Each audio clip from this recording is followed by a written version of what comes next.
मेरा नाम प्रीति यादव है और मैंने अभी 2023 में पीसीएस में जेल सुपरिटेंडेंट पद पर मेरा सिलेक्शन हुआ है। मेरे जो पिताजी हैं वो फार्मर हैं, बाकी बिजनेस भी है थोड़ा बहुत।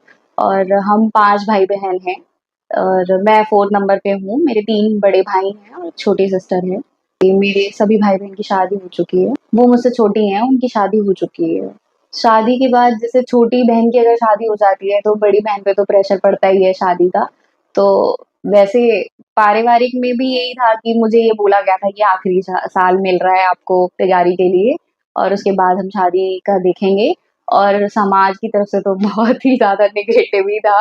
सब लोगों का यही कहना था कि अरे कुछ और सीन चल रहा है, भाग गई है, पता नहीं क्या है। वो लोगों को तैयारी के बारे में मतलब उन लोगों को लगता है कि क्या ही तैयारी कर रही है, इतनी साल से है, अब तक हुआ क्यों नहीं? अगर तैयारी ही कर रही है तो आगे अड़ोस पड़ोस के भी यही बोलते थे कि अरे कब तक अपने पापा का पैसा खर्च बर्बाद करोगी, अब तो शादी कर लो। यही रहता था लोगों का सुनाना। लेकिन मम्मी पापा ने थोड़ा सा बहुत सपोर्ट किया है मुझे। उनका ये था कि कोई कुछ भी बोल रहा हो, लेकिन हम तैयारी करवाने के लिए अगर गए हैं, अगर इस फील्ड में उतरी हो तो कुछ करके ही रहो और ऐसे हम नहीं तुम्हें मतलब बैठने देंगे। कभी कभी मैं भी डिमोटिवेट हो जाती थी, जैसे रिजल्ट प्री नहीं होते थे, मतलब 4 मेरे पीसी यूपीपीएससी के नहीं हुए और 3 यूपीएससी के प्री नहीं हुए, मतलब 7 प्री नहीं हुए।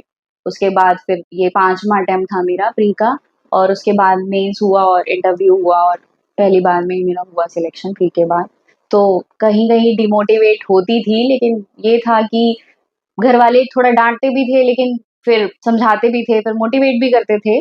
तो उसी का ये है कि आज मेरा हुआ है सिलेक्शन और मैं यहाँ पे हूँ अभी। मेरा ग्रेजुएशन 2014 में हुआ है। नहीं, जॉब नहीं किया, लेकिन मैंने बीच में मास्टर्स किया था सोशियोलॉजी में और फिर बीएड भी किया था। अभी इस साल बीएड के एग्ज़ाम दिए थे। तो ये किया है, लेकिन साथ-साथ में मेरी तैयारी मैं कर रही थी। बस वही था कि प्री का ही थोड़ा-सा रहता था, प्री नहीं हो पा रहा था। मैं मैं खुद ही बोल रही हूँ कि मैं बीच-बीच में मैं भी बहुत डिमोटिवेट हो जाती थी।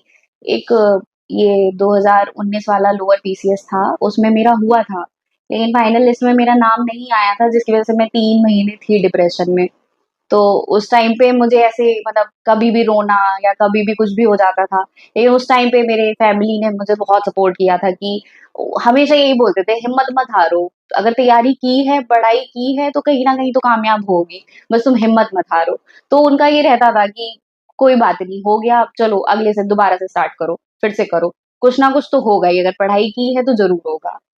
मैं तो यही बोलूँगी कि भई अगर आप पहले तो पेरेंट्स से ही कहूँगी कि शादी का दबाव इतना डालने की ज़रूरत नहीं है, क्योंकि मेरे जैसे समाज के लोग जो भी कहते हैं, अब उन लोगों का कहना तो पता नहीं क्या-क्या नेगेटिव बातें बोली हैं, मैं क्या मतलब बोल नहीं सकती इसमें।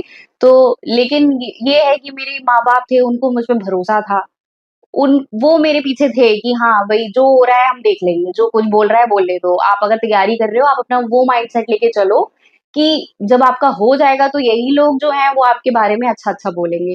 तो आप जो है आप तैयारी करो और इसी चीज़ पे फ़ोकस रखो, बाकी दुनिया जहाँ जो बोल रहा है बोलने दो, बस आप अपनी तैयारी करो। तो वो कहीं न कहीं मेरे माँ-बाप पीछे मुझे इस तरीके के मतलब मोटिवेट करते थे, तो उसकी वज़ह से मैं भी थोड़ा बीच में हो जाती थी मोटिवेट कि हाँ, करना है, अब आ गए इस फील्ड में तो करना है, फिर कैसे भी करना है लेकिन करना है।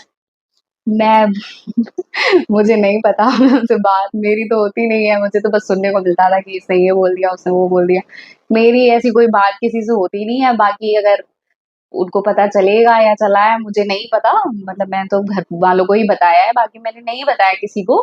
अगर उनको पता चलेगा तो जो भी बोले अब मैं उसमें क्या बोलूँ, बस मुझे जो करना था मैंने वो कर लिया, बाकी अब उसको वो पॉज़िटिव वे में लें या नेगेटिव वे में लें, उसमें मैं कुछ नहीं कह सकती। मैंने जीएस वर्ल्ड से ऑनलाइन क्लासेस ली थी, तो कि बेसिक के लिए मुझे बहुत अच्छा लगा कि मेरी जो बेसिक है उसमें बहुत क्लियर हुए और उसके अलावा मैंने प्री की टेस्ट सीरीज़ भी की थी और उसके अलावा मैंने करंट अफेयर भी रेगुलर जो यूट्यूब पे रहता था मैं उसको करंट अफेयर को मैंने किया था कि उसको रेगुलर बेस पे मैंने किया था, तो उसका मुझे बहुत फ़ायदा हुआ है। मैं तो यही कहूँगी कि करंट अफेयर को बहुत रिवाइज़ कीजिए और आपके जो नोट्स हैं, जो नोट्स बने हुए हैं, उन्हीं नोट्स को रिवाइज़ कीजिए, एक्स्ट्रा नहीं पढ़ना है। बाकी टेस्ट सीरीज़ जितनी भी हैं, उतनी टेस्ट सीरीज़ लगाइए, जीएस वर्ल्ड की भी टेस्ट सीरीज़ अच्छी हैं, तो टेस्ट सीरीज कीजिए, करंट अफेयर कीजिए और फिर वही अपना जो भी जीएस का है, जितने नोट्स बने हुए हैं उसको ही रिवाइज कीजिए। एक्स्ट्रा पढ़ने की इतना नहीं रहता है।